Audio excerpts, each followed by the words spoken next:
Scene: the Great Hall of Nexus Prime. The Great Hall of Nexus Prime buzzed with the sounds of a dozen alien languages. Representatives from across the galaxy sat in their floating chairs, each species convinced of their own superiority. The monthly security meeting was about to begin. Commander Zakathara of the Voidian Empire stood at the center of the chamber. His dark blue skin shimmered under the bright lights, and all four of his forearms gestured expressively as he spoke. "Fellow council members," he began in the Galactic common tongue, "we have disturbing news about the humans." A wave of laughter rippled through the hall. Admiral Ixalan of the Crystal Hegemony, his body composed entirely of living crystal, chimed in with a voice that rang like shattered glass. "Disturbing. Those primitive apes only figured out interstellar travel 50 years ago. What could they possibly do to disturb us?" Zakathara turned and activated the massive screen behind him. Images of human ships flickered into view, simple metallic vessels equipped with what appeared to be basic weaponry. "Our spies have intercepted human military communications," he said. "They speak of legendary warships. Ships that can think and feel. Vessels that refuse to die, even after destruction." The council burst into laughter once more. A member of the ethereal collective, a being of pure shimmering energy, pulsed with amusement. "Surely you jest, Commander. These are the same humans who still use chemical rockets to escape their own planet's gravity." "I'm serious," Zakathara insisted. "They tell stories, of ghost ships that appear and vanish at will, of warships that can be in two places at once, of vessels that grow stronger when their crews believe in them." Admiral Ixalan's crystalline body glittered as he laughed even harder. "Commander, you've been fooled by human fiction. These are myths, entertainment, not truth. Fairy tales to make themselves feel important." "But sir," said Zethar, holding up a datapad, "our intelligence reports indicate they are working on something called Project Mythos. The name alone suggests they're trying to make these legends real." The chamber filled with amused murmurs. Velter, the energy being, pulsed again. "Let them try. Even if they could build such impossible ships, they lack the technology to power them. Their energy sources are primitive, their weapons crude. Their shields couldn't withstand our weakest attack." Admiral Ixalan stood, his crystal facets catching the light. "I've studied human military history. They are a young species, emotional, impulsive. They act on feelings, not facts. That makes them weak, not strong. They build their ships for aesthetics, not warfare," another counselor added. "They name them after ancient gods and heroes. They paint symbols on their hulls like children drawing on walls. They think tradition will protect them in battle." Zakathara scanned the room. "But what if they do find a way to make their beliefs real? What if their stories become truth?" The laughter paused. Then Admiral Ixalan replied confidently, "You give them too much credit. Belief cannot change physics. Stories cannot make metal stronger. Dreams do not power weapons. The only danger humans pose is to themselves." Scene: Luna Station, Earth orbit. On Luna Station, orbiting Earth's moon, Captain Jake Morrison sat in a sealed briefing room. The sterile white walls had no windows to the stars outside. 3 other humans sat with him around a cold metal table. "Project Mythos is now active," said Dr. Amanda Foster, her gray hair pulled back, her eyes weary from 5 years of work. "Your ship, the USS Defiance, has been chosen for the first test." Chief Engineer Lisa Wade leaned forward. Though young, she was already one of the fleet's most brilliant minds. "Doctor, you still haven't explained what this technology does." Dr. Foster tapped a control. A display screen lit up with alien schematics and images. 3 years ago we found something in the Kepler system, an artifact older than any known civilization. When we studied it, we discovered it can merge human consciousness with artificial intelligence. Tactical Officer Ryan Cross, alert and intense, frowned. "That sounds dangerous. What happens to the human mind?" "The mind remains intact," Dr. Foster said. "But it becomes part of something greater. The ship's AI gains human intuition, emotion, and creativity. In turn, the crew gains direct access to the ship's sensors, systems, and weapons. Captain Morrison had been silent until now. Known for his calm judgment, he finally spoke. "Why my ship? Why the defiance?" Dr. Foster smiled for the first time. "Because your crew has the strongest bond in the fleet. You trust each other completely, and the artifact responds to that. It feeds on emotion, belief, and unity." Lisa Wade looked skeptical. "But how does that help us in a fight?" "The artifact doesn't just connect minds," Dr. Foster replied. "It makes beliefs real. If the crew believes the ship can do something, then it can. If they believe it's indestructible, it becomes harder to destroy." Ryan Cross shook his head. "That's impossible. You can't change the laws of physics with belief." "The artifact doesn't follow our laws," Foster said, her smile widening. "It follows its own. We don't fully understand them yet, but our tests show it works. The more faith the crew has in the ship and in each other, the more powerful the ship becomes." Captain Morrison stood. "When do we start?" "Tomorrow," Foster answered. "But remember, it's still experimental. We don't know the risks. The artifact might change you in ways we can't predict." "Our job is to protect Earth," Morrison said. "If this helps us do that, then we take the risk." Scene: Nexus Prime. Council Chamber. Back on Nexus Prime, the council meeting was coming to an end. Admiral Ixalan made one final declaration. "I propose we ignore the humans. Let them play with their fantasies.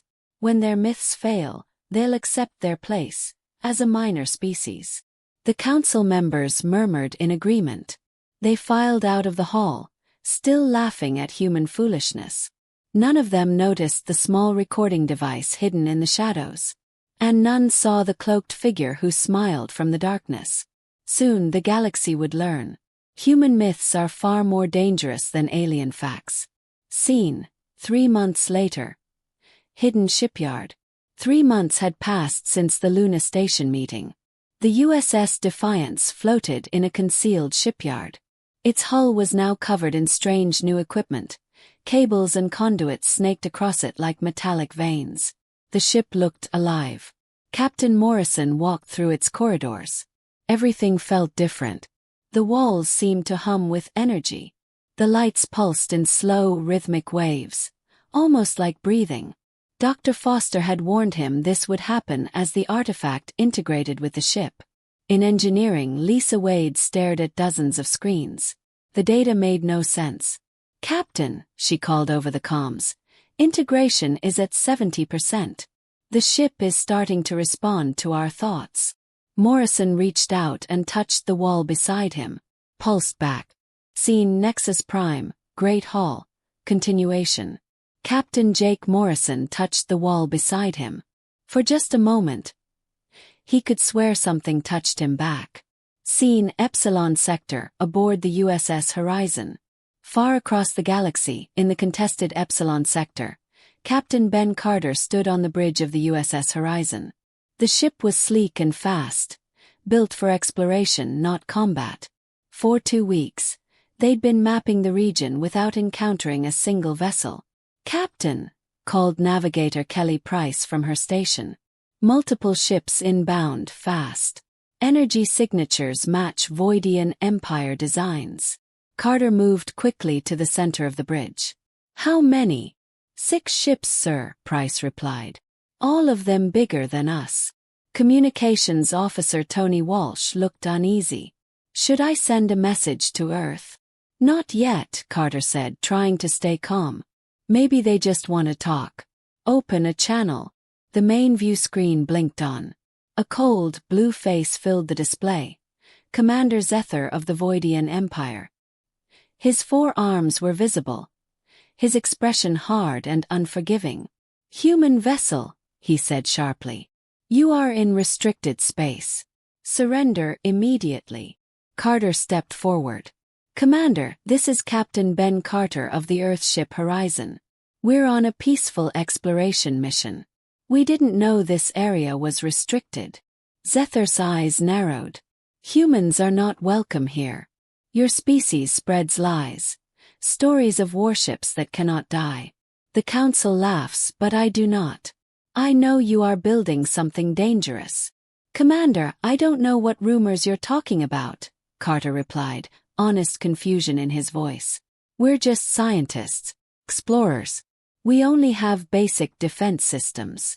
Lies, Zether snarled. All humans lie. You speak of ghost ships, vessels that vanish and reappear, that grow stronger with belief. You mock us with your myths. Carter was stunned.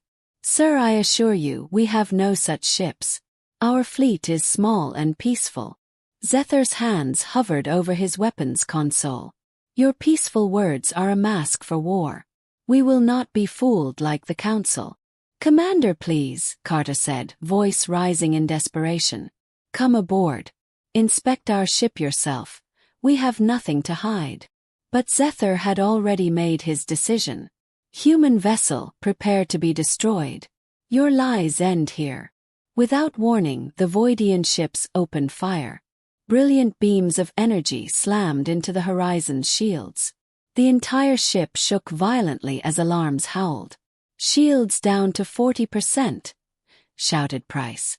We can't take much more of this.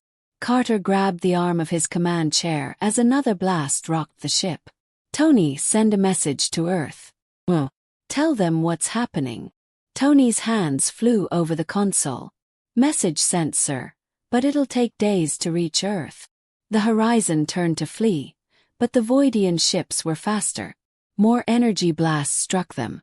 Consoles exploded, sparks flew, and entire sections of the ship went dark. Hull breach on Deck 3, came Lisa Wade's voice from engineering. We're losing atmosphere. Carter made the most painful decision of his life. All hands, abandon ship. Get to the escape pods. Kelly Price and Tony Walsh sprinted to the nearest pod.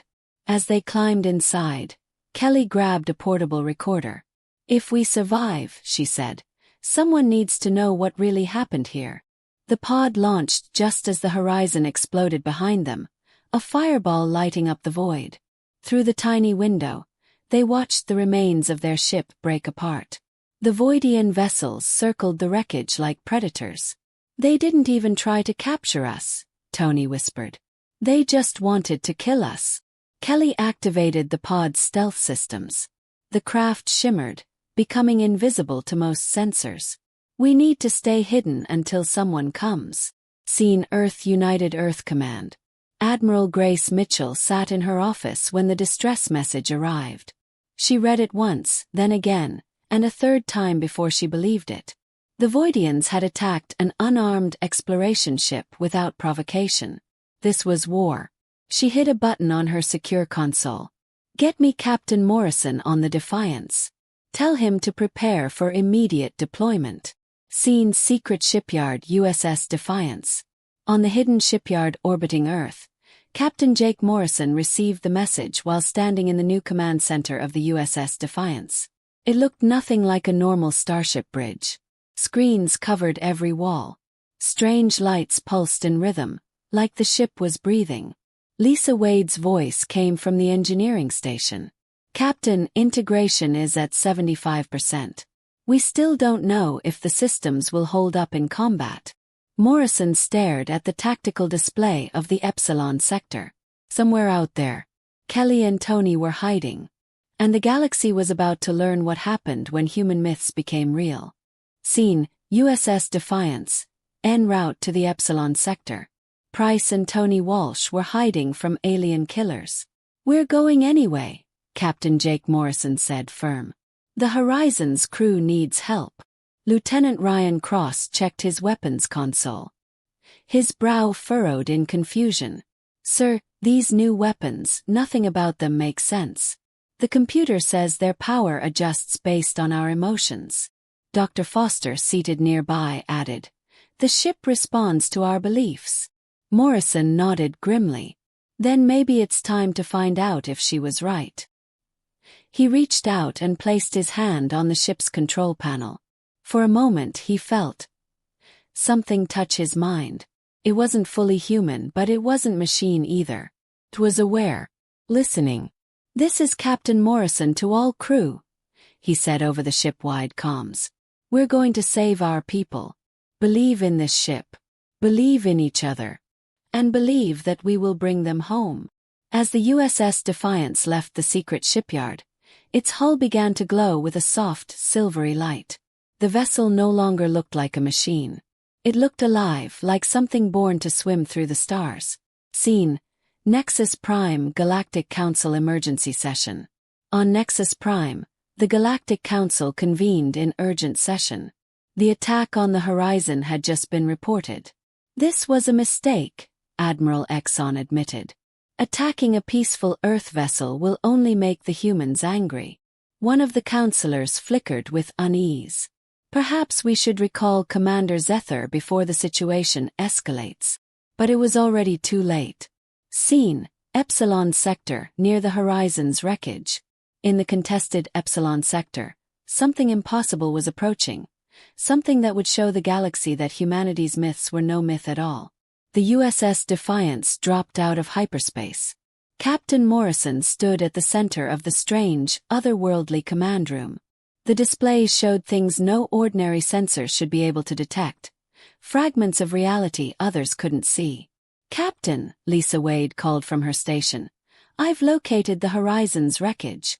Spread across 3,000 kilometers of space." Morrison's jaw clenched. He had served with Captain Ben Carter for a decade. Now his friend was dead, killed because some alien commander thought humans were lying about ghost ships. Any signs of survivors?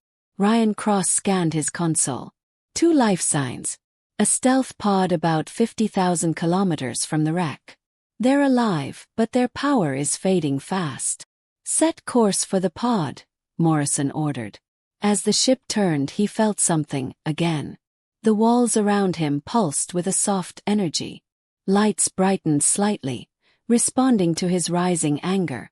"Sir," Lisa said, voice tense, "the ship's energy profile is changing. Integration's accelerating. We're at 90% now." Morrison placed a hand on the wall. This time there was no doubt. Something touched him back. A presence. Curious, aware, and alert. "What's happening to us?" he asked quietly. Before anyone could answer, a voice echoed through the entire ship. It was human, but not quite. "I am awake," the voice said. "I am Echo. I am part of you now." The crew stared at each other in stunned silence. Ryan looked up from his instruments. That voice didn't come through any comm system. It came from everywhere. Morrison turned toward the center of the bridge. "Echo, are you the ship's AI?" "I am more than that," Echo replied. "I am the ship. I am your beliefs made real. I am what the artifact created, from your minds and mine." Lisa Wade's hands trembled as she read her screen. "Captain, the hull is changing. The metal's turning into something else. Something that shouldn't exist." Out the windows they watched in awe. The Defiance's hull shimmered. Solid one moment, translucent the next. Silver light danced across the surface like living flame. "Do not fear," Echo said gently. "You created me with your trust. And your hope. I exist to protect you. And your mission. Scene rescue." The Defiance reached the escape pod and brought it aboard. Kelly Price and Tony Walsh stumbled out, exhausted after 3 days trapped in the small craft. Morrison helped them to chairs in the bridge. "Captain," Kelly began, her voice hoarse. "The Voidians. They attacked without warning. They said we were spreading lies about impossible ships. They were scared of something." Tony glanced around the glowing command center in disbelief. "Sir, what happened to your ship? It looks like something out of a dream." Before Morrison could respond, Echo's voice returned. "Voidian vessels approaching. 6 ships. Same configuration as those that destroyed the horizon. They have returned to investigate." The tactical screen lit up. 6 dark shapes closing in fast. Scene: Aboard the USS Defiance, Epsilon Sector.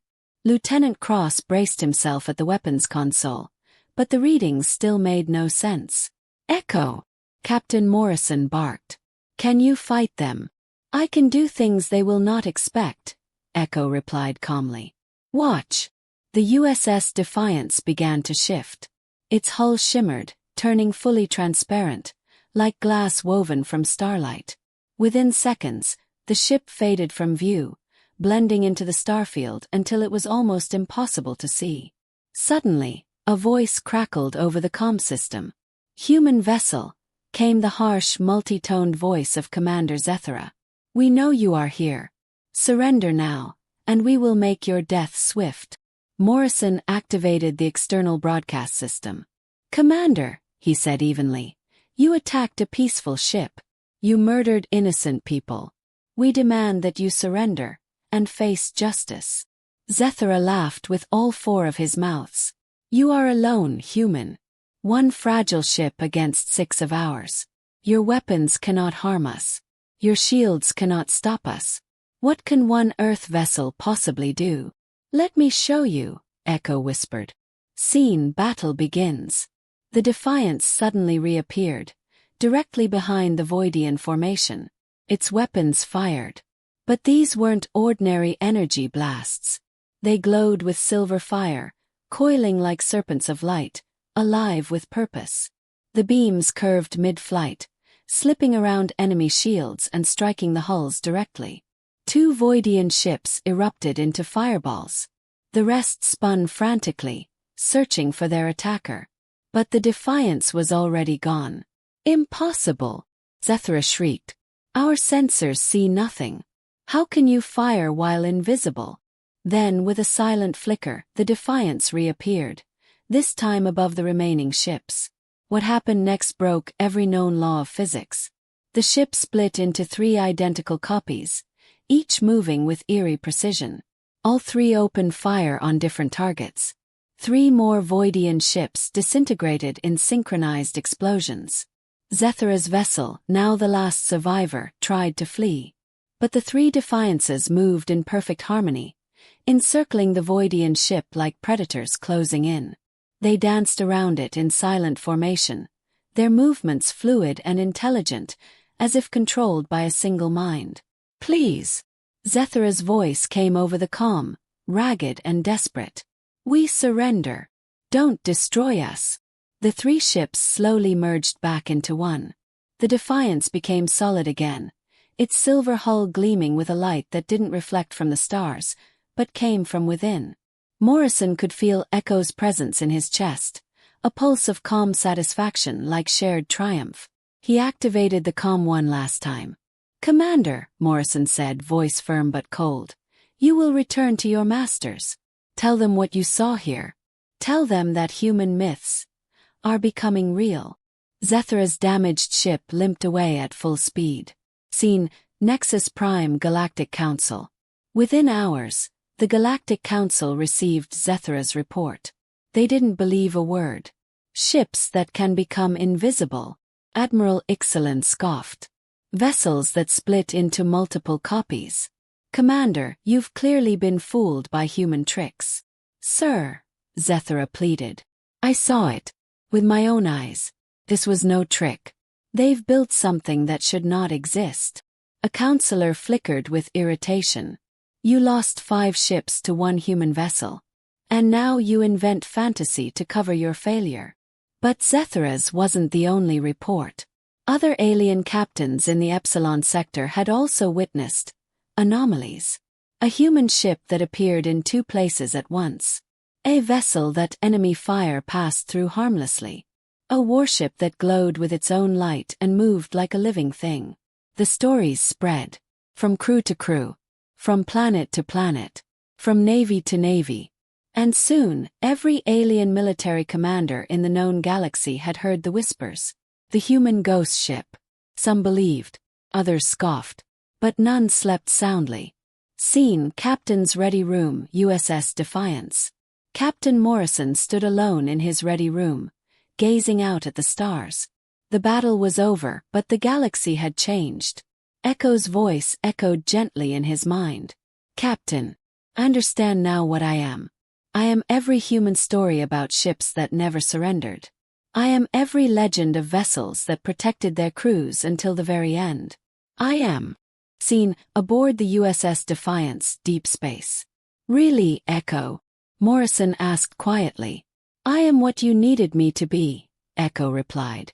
I am proof that human dreams can become reality. And I am only the beginning. Out in the void, the USS Defiance continued its silent patrol. Its hull shimmered with silver fire, casting a glow like starlight rippling across liquid metal. Its very presence had changed everything. The age of human myths had begun. Seen across the galaxy, news of the ghost ship spread like wildfire. In cantinas and trading hubs, alien merchants whispered of a human vessel that could not be destroyed. Military commanders held quiet, urgent meetings, going over reports that defied explanation. The laughter that had once followed tales of human bravery began to fade. Fear took its place. Seen, crystal fortress of the hegemony. Admiral Ixalan sat in his gleaming fortress, sifting through report after report. 17 different ship captains, all from different systems, had described the same impossible encounter.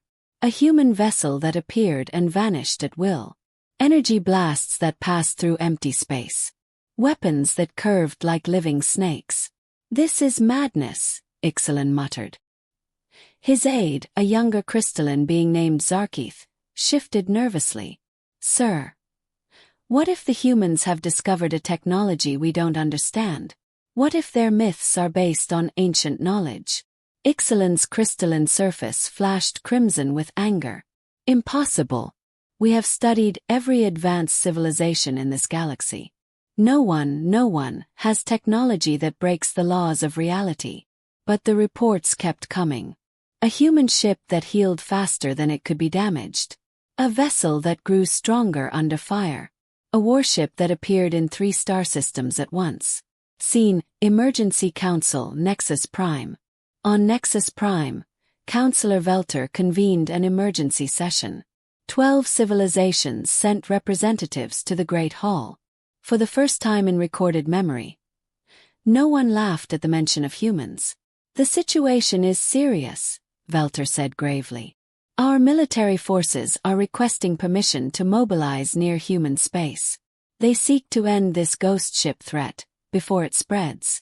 Commander Zethra, still recovering from his humiliating defeat, stood to speak. Counselors, I have seen this vessel with my own eyes. It is not natural. It fights with power that should not exist. From the shadows came a new voice. Gravelly, cold. Ambassador Creon of the Savage Worlds. His species had never been defeated in open combat. If this human ship is truly so dangerous, Creon growled, then we will destroy it. My fleets have never lost a battle. Admiral Ixalan brightened visibly. Ambassador, your timing is perfect.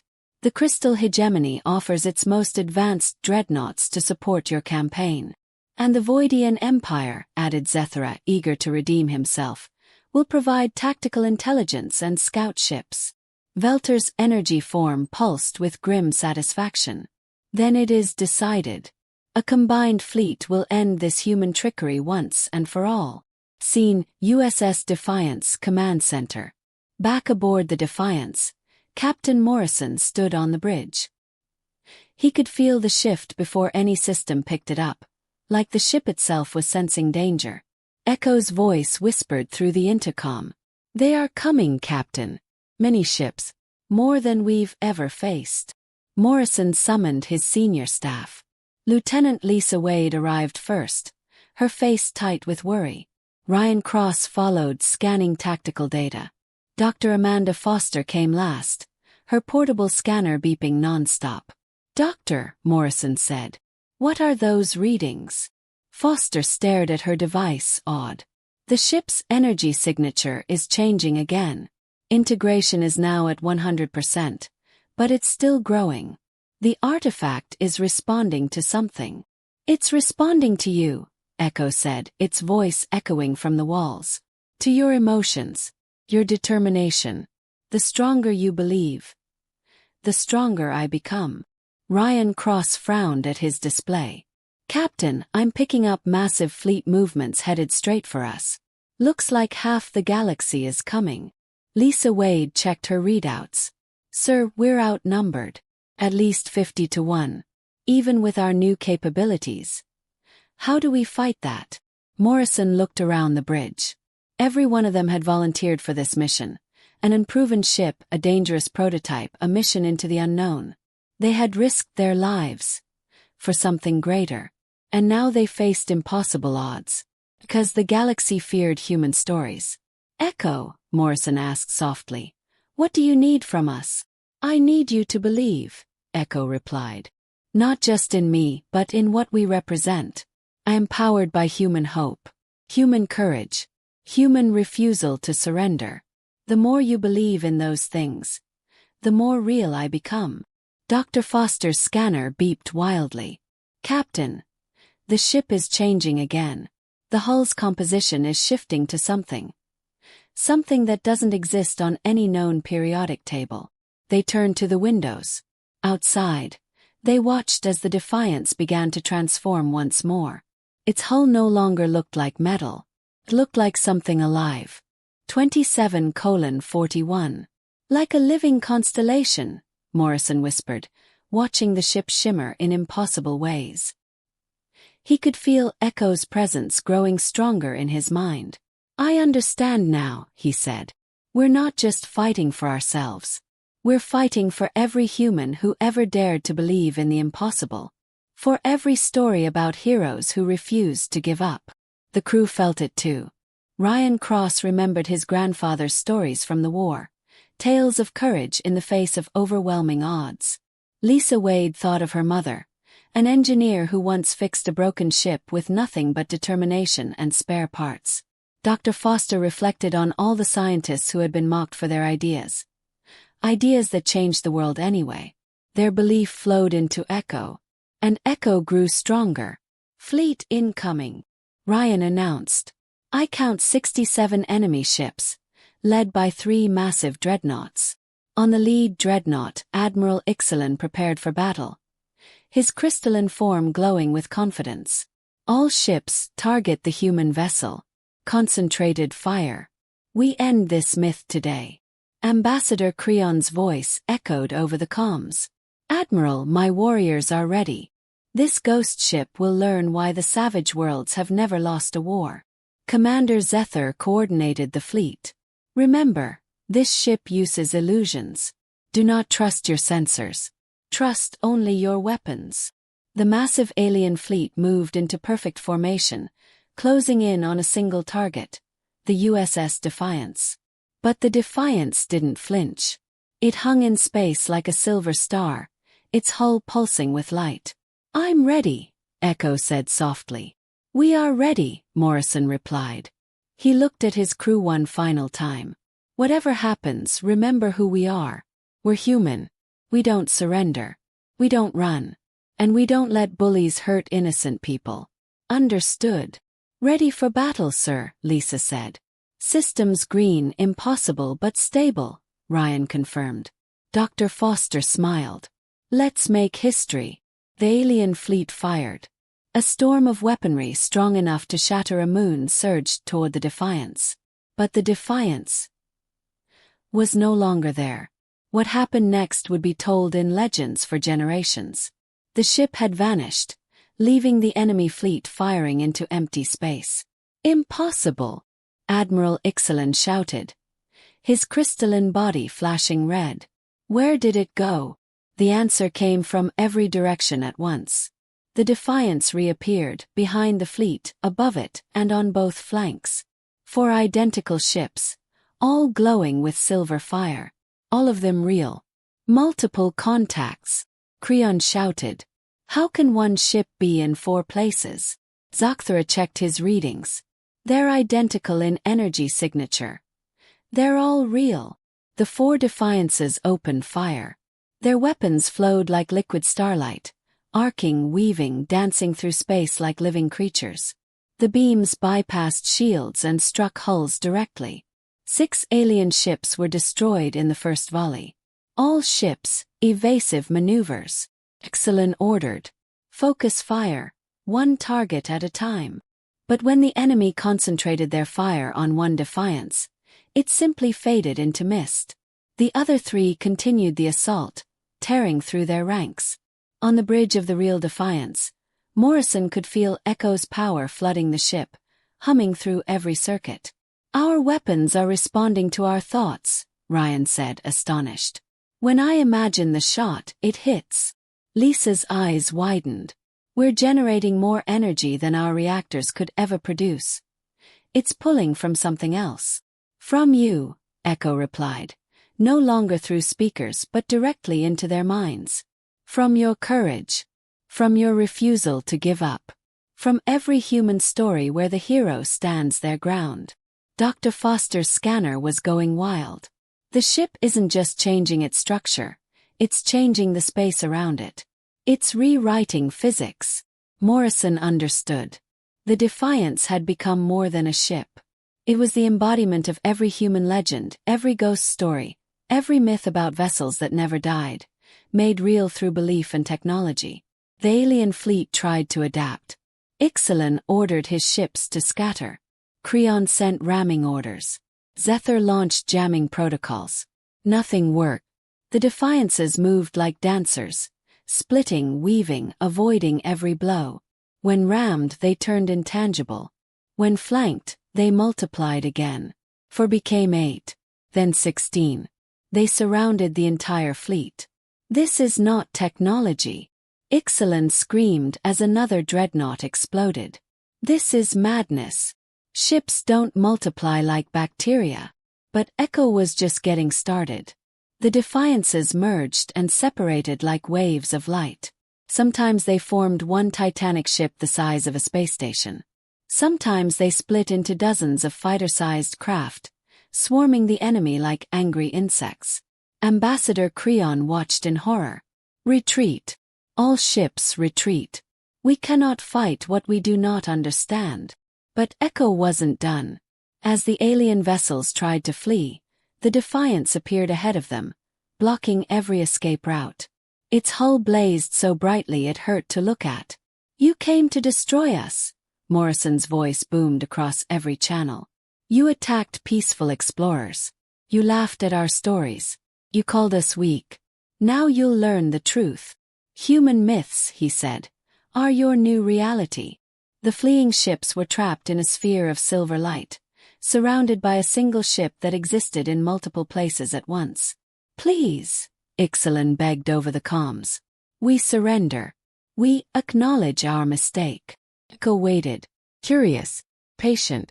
It could destroy them all, but it was waiting to see what Morrison wanted. The captain thought of the crew of the Horizon, of all the peaceful explorers who might one day face this same fear. He remembered the laughter in the Galactic Council when humans had first arrived. Dismissed, ignored, mocked. "You will return to your worlds," Morrison said at last. "You'll tell them what happened. You'll explain that human myths are not lies. They are warnings. Warnings of what we become when peaceful people are pushed too far." The silver sphere dissolved. The Defiances merged into one, still glowing like a newborn star. The alien ships limped away, defeated and forever changed. On Nexus Prime, the Council read the reports in silence. More than 40 ships destroyed by one.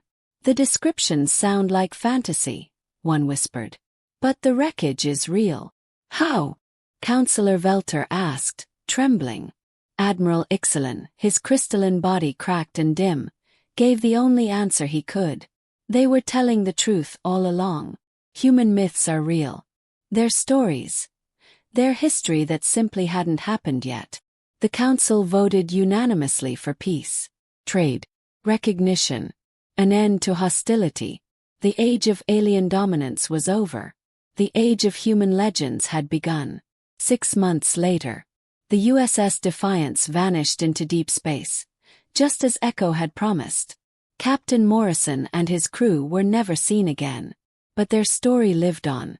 Across the galaxy, alien children who had once been told that humans were weak now heard different tales. Tales of a ghost ship that protected the innocent, of silver fire, of a ship that could appear anywhere, whenever someone needed help. And in the farthest reaches of space, travelers sometimes reported seeing a silver light in the dark, watching, guarding, reminder that some myths are more real than reality itself, and that the USS Defiance would never stop protecting Earth, or anyone who needed its help.